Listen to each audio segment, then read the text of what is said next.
Hi everyone, in this video I'm going to introduce you to our paper, Dropout Sampling for Robust Object Detection in Open Set Conditions.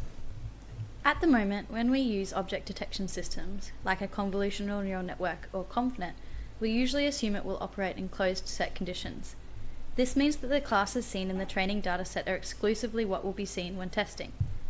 When we move to more real-world, uncontrolled applications though, robots are often actually operating in open set conditions, where new, never-before-seen classes can appear during testing. This can cause serious performance issues, where unknown objects not seen during training can be misclassified as a known class with a high confidence, as you can see on the examples on this slide. This is because the label confidence of a ConvNet does not represent the probability of that class. We call these misclassifications an open set error.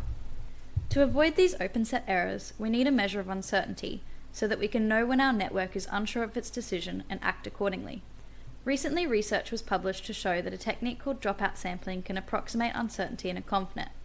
Dropout sampling involves activating the dropout layer in a network during testing and passing the data through the network multiple times.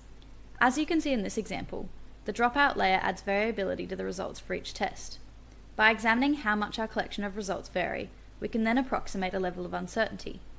This technique has been successfully applied for regression and classification tasks, but it hasn't yet been tested on object detection. That brings us to the research question of this paper. Does dropout sampling improve object detection performance in open set conditions? To test this, we applied dropout sampling to a single-shot multi-box object detection system, which we called Bayesian SSD, and compared it with a standard object detection system, which we call vanilla SSD.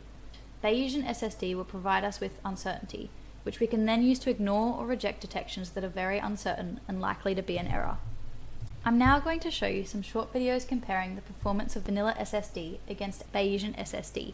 Incorrect object detections will be shown by red boxes, and correct detections will be shown by green boxes.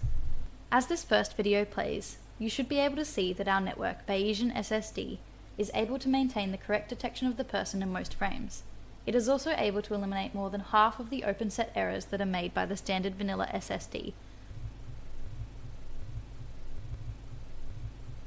This next video shows the classifications each network makes in a kitchen setting, where many unknown objects can be found. Similarly to the first video, Bayesian SSD makes drastically less open set errors and misclassifications than the standard network vanilla SSD.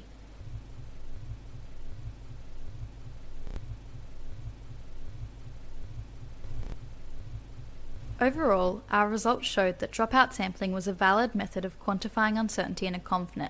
For more details, our paper can be viewed at the link below.